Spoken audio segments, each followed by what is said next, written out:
चैनपुरा गांव में एक मछुआरा रहता था। उसकी दो बेटियां थी, मेघा और सुमन। मेघा बहुत शरारती थी और सुमन बहुत ही भोली। मछुआरा रोज नदी से मछलियां पकड़ता और बाजार में बेच के जो पैसे मिलते उससे घर का खर्चा चलता था। कुछ दिन से मछुआरा तालाब पर जाता, लेकिन एक भी मछली ना मिलती। ये सब एक हफ्ते तक चलता रहा। सुनो जी, अब कुछ और काम कर लेते हैं। पता नहीं ये सब अब और कितने दिन चलेगा। मैं खुद यही सोच रहा था। ऊपर से महेश से नए जाल के लिए जो पैसे लिए थे वह भी लौटाने हैं। हम कुछ ही दिनों में शायद वो आता ही होगा। कहते हैं कि बुरा वक्त जब आता है तो सब तरफ से आता है। मछुआरे का ऐसा बोलना ही था कि दरवाजे से किसी के खटखटाने की आवाज आती है। मछुआरिन, तुम्हारे पति से कुछ काम था। जी, आप कल आ जाना, वह जरूरी काम से बाहर गए हैं। कह रहे थे कि किसी से पैसे लेने हैं। शायद वही लेने गए हो। पैसे से याद आया कि उसने मुझे भी कुछ पैसे देने का वादा किया था। शायद वही लेने गए हो। ठीक है, मैं कल आता हूँ। यह बोलकर वह दरवाजे से चला जाता है। पता नहीं किस्मत में ऐसा क्यों लिखा है। समझ नहीं आता कि अब क्या करूं। यह सब मछुआरे की दोनों बेटियां देख रही होती है। वह अपने माँ से अपने पिता का हाथ बटाने के लिए कहती है। नहीं नहीं बेटा, हम दोनों हैं न, तुम अपनी पढ़ाई के तरफ ध्यान दो। अगर तुम पढ़ लिख गई तो ऐसे दिन से हमेशा से छुटकारा मिल जाएगा। तुम पढ़ाई करो अपनी मन लगाकर। लेकिन दोनों बेटियां नहीं मानती। हम एक काम करते हैं, हम दोनों एक एक करके हर रात पिताजी का जाल ले जाकर मछलियां पकड़ा करेंगी। जो मछलियां मिलेंगी उनको घर के आंगन में बने तालाब में रख दिया करेंगे और कुछ दिनों में सब माता पिता को बता देंगे। ठीक है, लेकिन मुझे रात में डर लगता है। डर? वो किस चीज से? भूत से। भूत वूत कुछ नहीं होता। ये सब डरवाने किससे है? चल सो जा, रात में उठना है। आज रात में जाऊंगी, कल तू जाना। ठीक है। रात होते ही मेघा पिता का जाल लेकर नदी किनारे पहुंच जाती है और थोड़ी देर बाद कुछ मछलियों को पकड़कर घर के आंगन में बने हुए तालाब में डाल देती है। मिला कुछ? हाँ, कुछ मछलियाँ तो मिली है, लेकिन 1-2 दिन तक और काम करते हैं, फिर पिताजी को सब बता देंगे। अगली रात सुमन भी वैसा ही करती है। वह जैसे ही जाल निकलती है तो अचानक एक चमकती हुए मछली उसके जल से छूटकर पानी में वापस चली जाती है।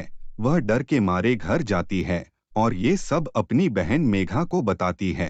कहीं ये वही जादुई मछली तो नहीं जिसके बारे में दादी बताया करती थी? हाँ, हो सकता है, लेकिन अगर वह कोई भूत हुआ तो? चुप कर, कल देखती हूँ इस भूत को।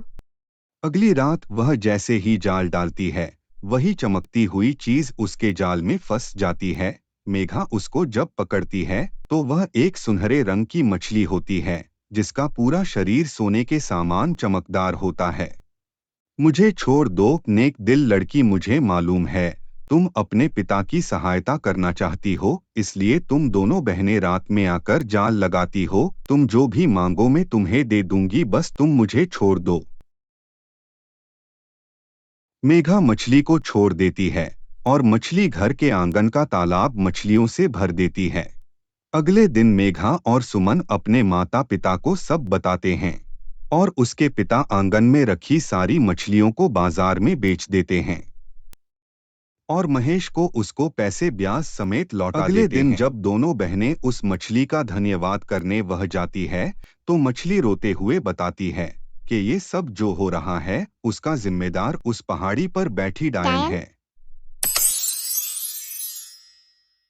हाँ डायन, वह इस गांव की हवा में एक जहर मिला रही है, जिसके चलते कोई भी आदमी अपने काम को ठीक ढंग से नहीं कर पाता, और ऐसा चलता रहा तो एक दिन यह गांव खाली हो जाएगा और ये डायन इस पूरे गांव को अपने कब्जे में ले लेगी।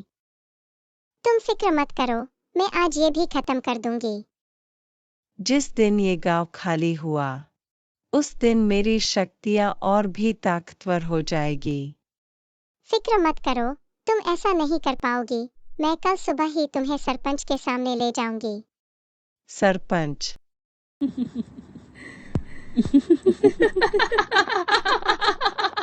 ऐसा कहते ही वह डायन मेघा को अपनी जादू की छड़ी से एक पत्थर में बदल देती है और ऐसा करके वह जोर जोर से हंसती है।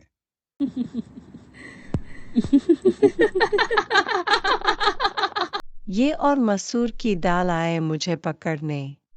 ये सब बोलते ही अचानक एक तेज रोशनी आती जो उस डायन को पत्थर में बदल देती है और मेघा को फिर से इंसान के रूप में। जैसे ही मेघा इंसानी रूप में आती है, वह अपनी बहन सुमन को हाथ में जादू की छड़ी पकड़े खड़े देखती है। बहन, तुम यहाँ कैसे?